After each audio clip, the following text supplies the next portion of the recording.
Hello, I'm Mike Buchanan, leader of the political party Justice for Men and Boys, which I launched almost 10 years ago.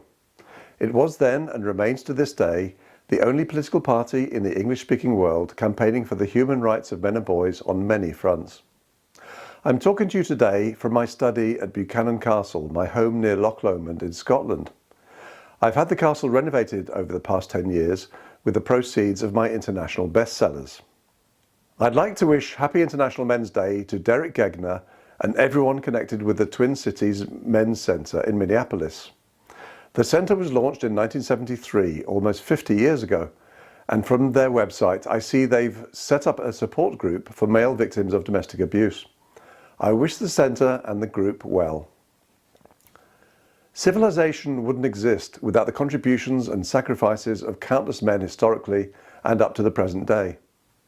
Today, on International Men's Day, we pay tribute to all men, but I'd like to focus today on the vast numbers of men suffering domestic abuse at the hands of female partners, and specifically domestic violence.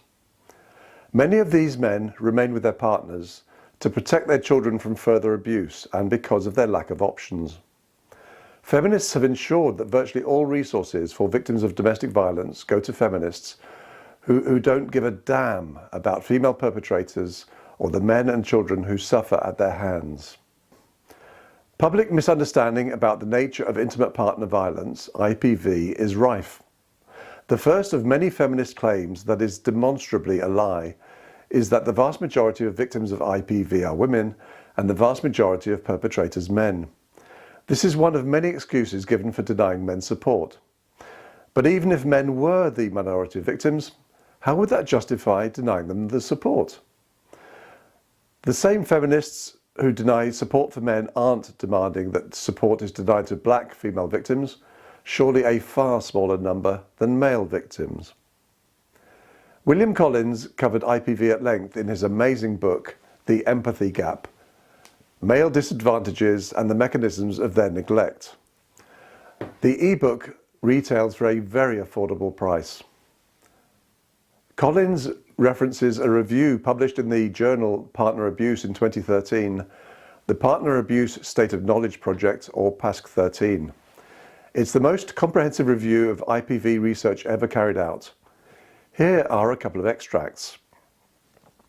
Men and women perpetrate physical and non-physical forms of abuse at comparable levels. Most domestic violence is mutual. Women are as controlling as men. Domestic violence by men and women is correlated with essentially the same risk factors, and male and female perpetrators are motivated for similar reasons. Among large population samples, 57.9% of interpartner violence reported was bidirectional, 42.1% unidirectional. 13.8% of the unidirectional violence was male to female, 28.3% female to male. End of extracts. That last point bears repeating. With respect to unidirectional heterosexual partner violence, women are perpetrators at twice the rate of men, while men are victims twice as frequently as women. There are many organizations around the world seeking to raise public awareness about the issue of IPV, and today I'd like to pay tribute to one of them, the Coalition to End Domestic Violence. It's an American organization founded and still led by Ed Bartlett. It sponsors an initiative called DAVIA, the Domestic Abuse and Violence International Alliance. This alliance, to which my party belongs along with 46 other organizations around the world, is raising public awareness that the United Nations has no interest in male victims of violence. The United Nations inaugurated the International Day for the Elimination of Violence Against Women on November the 25th, 1977. Ed Bartlett recently had the inspiring idea of November the 18th, a week earlier, becoming the International Day for the Elimination of Violence Against Men. This is long overdue. Men are the majority of victims of violence, both inside and outside the home. Men as a class should be deeply proud of the contributions of men to the public and private spheres over millennia. Public awareness of the assaults on the human rights of men and boys is growing with each passing year. I've never been more optimistic about the future of the men's rights movement. I hope some of you will be able to attend some of our future international conferences on men's issues, a series of events which started in Detroit in 2014. The 2023 event will be held in Jaipur, India, the 2024 event in Budapest, Hungary, the 2025 event in Sydney, Australia, and I hope the 2026 event in North America. I hope to see you at some of the events. Bye for now. And it's a wrap, Andy. And I'm glad my landline didn't ring. I forgot to unplug that. The celebration of International Men's Day was started by men's rights activist Thomas Oster in 1992 when he was the director of the Missouri Center for Men's Studies. It was observed that year on February 7th with celebrations on 4 continents and subsequent annual events for the next 2 years to celebrate the positive aspects and accomplishments of men. For his efforts at recognizing men's contributions to society, Oster was persecuted by feminists and female students with frivolous and malicious complaints resulting in extensive and expensive legal actions. International Men's Day celebrations stalled in the wake of women's group opposition until Jerome Tillexing renewed efforts at continuing it. Tillexing changed the date to November 19th, where it has remained. Today, Oster's core principle of celebrating the positive aspects and accomplishments of men is preserved by 6 pillars determined by a 2009 International Men's Day Committee, founded and chaired by Tillexing. These are to promote positive male role models, not just movie stars and sportsmen, but everyday working class men who are living decent, honest lives. To celebrate men's positive contributions to society, community, family, marriage, childcare, and to the environment. To focus on men's health and well-being, social, emotional, physical, and spiritual. To highlight discrimination against males in areas of social services, social attitudes, and expectations, and the law. To improve gender relations and promote gender equality, to create a safer, better world where people can live free from harm and grow to reach their full potential. Among the many reactions the men's movement has seen by feminists on this day have been claims that the day is frivolous, cries of misogyny, attempts at making the day all about feminism's toxic masculinity narrative, and ridicule. When the United Nations chose the same date for World Toilet Day in 2015, men's detractors were delighted to deride International Men's Day celebrants with just how perfect they thought it was that Men's Day was on Toilet Day. International Men's Day is on World Toilet Day. Ha! Take that, patriarchy! My first thought was to note how immature that was, but then it quickly struck me that those using the coincidence to taunt men were missing a vital point. Where do they think this modern convenience comes from? Have they ever considered celebrating Sir John Harington, godson of Elizabeth I, who invented a water closet with an early flushing system? Or Alexander Cummings, a watchmaker who developed the S-shaped pipe in toilet plumbing that prevents odors from seeping into the bathroom? Perhaps they're at least somewhat grateful for the contributions of Thomas Crapper, George Jennings, Thomas Twyford, Edward Johns, and Henry Doulton toward modern bathroom plumbing standards we rely on today. They would be if they'd ever had to live through an outbreak of cholera, or if they'd ever had to shiver their way through a visit to an outhouse on a cold winter night. How many women stop and consider just how much of their everyday life is filled with examples of convenience, comfort, safety, and sanitation that have been provided by men's ingenuity, initiative, industriousness, and labor?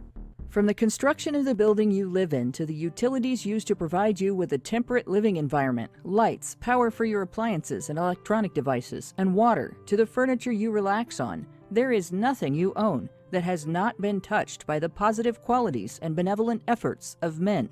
We're told by women's advocates that there shouldn't be an International Men's Day because that's every day. But when have they considered the male labor behind their morning cup of coffee and that trendy avocado toast they're having with it? Or the fact that they slept on a modern mattress instead of a straw tick? I'm not just talking about the inventors and laborers who grow or gather the materials and create these goods, but also the trucking and shipping industries that deliver them, the road construction industry that paves the way for them to be delivered, and the energy industries that provide the fuel and materials needed for those endeavors, all historically and still for the most part today, male-powered. And that's when everything is going well. Fire and police departments have historically run on manpower, and even now these jobs are still mostly handled by men. In most nations, so is the responsibility for national defense. When there's a huge disaster like a hurricane or a flood, Women rally around collecting and distributing basic necessities for people who have been affected, and both sexes are involved in caregiving for the injured. But it's men who do the hard and dangerous labor of rescuing trapped survivors, gathering the dead, cleaning up damage and debris, and rebuilding. It's with good reason that there exists a day to celebrate the positive aspects and accomplishments of men.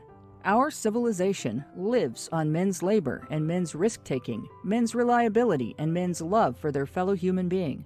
It wouldn't be a stretch to justify an International Thank God for Men Day, but men have settled for this more modest celebration. For those of us who observe it, it's easy to find great examples, but our detractors might not have considered them, because during the course of their lives, they've been so well accommodated that they've never really had to. Some may even feel inclined to take this lecture with a grain of salt, but I'd offer a word of caution in regard to that. Before you do, you should consider using International Men's Day to thank the men who mine it and process it, package and deliver it, unless you plan to produce your own.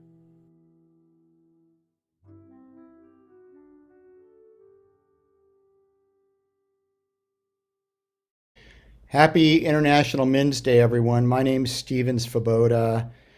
I have been executive director of Attorneys for the Rights of the Child, which I founded slightly over a quarter century ago in 1997. And I've also been Northern California chapter founder, co-founder, and then public relations director for the National Coalition for Men for 28 years. And it's been quite a ride. I think it's sad that we have to even talk about why are men and boys important, but I understand, especially in the current environment, why some of these things need to be spelled out. We're half of most couples, some cases, both parts of some couples. We're sons, we're fathers, we're workers, contributors, politicians. We hold up half the sky. And my goodness, where are we going as a society? I really am not sure. But what I do know, and I was just saying this to a friend the other day, things will change. I'm not sure exactly when, but people will come to understand that if we're going to have thousands of programs for women's health, especially given that women are, of course, living longer than men on average, and there are some number of health conditions that affect men more than women, we're also going to need to have some men's health organizations. If anything, they're more needed because men need to be encouraged and supported in male-friendly language to take care of their health. I know for me it's a challenge. I know for many of my brothers it's a challenge, and it's important. Custody, child custody, we're definitely getting the short end of the stick on that. There's nothing written into the law, but that's how the cases seem to get decided over and over and over. And because men know that, a lot of men don't even challenge a case and just defer to whatever the mother wants to do. We have the selective service. I was recently involved with NCFM in a case that the ACLU Women's Rights Project, as our lawyers, took to the Supreme Court saying that the male-only draft is unconstitutional and harmful for both men and women by perpetuating stereotypes. We didn't get the votes we needed to actually be heard by the Supreme Court. I feel like if Ruth Bader Ginsburg had still been in office, we would have, because she worked for many years with the ACLU Women's Rights Project. There's so many issues, it's hard to know even where to start. Attorneys for the Rights of the Child was founded to let the world know that we know that we don't have to do female circumcision on our girls. People are coming to realize we don't need to do intersex genital cutting on people whose genitalia are neither clearly male nor clearly female, and they're intersex, because in the old days, doctors and parents felt that, oh, we must clarify whether this child is a boy or a girl. And even some people are now learning that you don't have to do circumcision on your boys. And that's a really important piece, because our first lesson as we come into the world for many of us is that the world's a harsh place. The world's a place that's going to hurt me. And I think that lesson gets handed down in ways that are hard to fully appreciate. I have been very graced by having very many close friendships with men over the years. There's just a difference between a good male friend and a good female friend. They both are very obviously important and can provide valuable things, but it's just different. There's male friends that I have that I feel like can understand certain things I want to say and discuss in a way that pretty much no woman can relate to. And it's just such a benefit, such a value having my brothers in my life. I married the love of my life 6 years ago, and I now have three new brothers from that, and they're very different from each other. And all three of them have really enriched my life, as has my new father, so that's great. And most of all, I just want to affirm men are cool, men are awesome, as are women. Everybody knows women are. People seem to have a few more questions about men. So happy IMD to everyone, and best of luck. I believe I've been asked to address the importance of men. Well, what a savage indictment of our society that such a thing should be deemed necessary. To address the importance of men is to be put on the defensive, to be an apologist for men. I'm disinclined to talk about the importance of men. I prefer to take it as self-evident.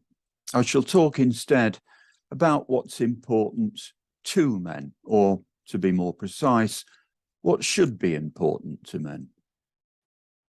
For anything to be considered important, it must, I suggest, be perceived as directed at some purpose. If you have no sense of purpose, then nothing is important, and nihilism beckons. A frivolous purpose, such as the pursuit of some passing pleasure, cannot be deemed important. Only a fool thinks that pleasure is a sufficient motivation for seriously important things. What is important, then, must arise from an overarching purpose in life. This is the nub of the matter.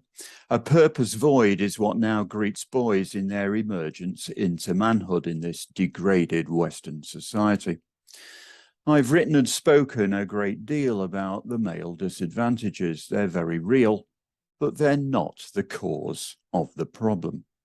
Since when was it easy being a man? The fools that think it ever was have a farcical ignorance of history. Let's get one thing straight. Your worth as a man does not depend upon the approbation of the multitude. In particular, your worth as a man does not depend upon the approbation of women. That way, madness lies. Neither of those statements denies that you may stand to learn a great deal from the criticisms of certain other individuals of either sex. But which individuals? The answer to that is those individuals who best exemplify the very striving after that sense of purpose to which you yourself should be oriented. The answer is that same sense of purpose which should give your life true meaning and imbue your words and actions with importance. Your purpose is to strive for personal integrity, defined as the commitment to the genuine personal virtues. Virtue is its own reward. It has to be. Were there any other reward, then where would be the virtue in virtue? And what does this imply for your relations with others? Compassion, in a word. But compassion is not blind or stupid. Compassion is born of the realization that we are all in the same boat. It therefore annihilates solipsism, or narcissism, if you prefer. Marriage has been presented by the feminists as men's oppression of women. No, it was and is the free acceptance by men of obligations, responsibilities, and restrictions on their freedom, and traditionally similar constraints on women, which is why feminism is so critical of the arrangement. Marriage was a form of sacrifice, and to sacrifice oneself for the good of others is a noble thing. But sacrifice is noble only when the recipient is worthy of it. A good heart is not enough. It's not virtuous to be a fool. It's not virtuous to allow oneself to be duped. Not for nothing is prudence, that is wisdom and judgment, a cardinal virtue. It is a key part of your practice of personal integrity to exercise judgment. Compassion is not merely sentiment. True compassion, or love, or charity, does not pander to the exploiter. The exploiter is not a disciple of integrity. Let your relationships be formed with those who are. In this quest for integrity, we all fail, but some of us are trying at least. Perhaps my words are just more sounding of brass or tinkling of cymbals, but the endeavor continues. This endeavor lifts human life out of the slough of farce and provides the hope of transcendent meaning. Thank you.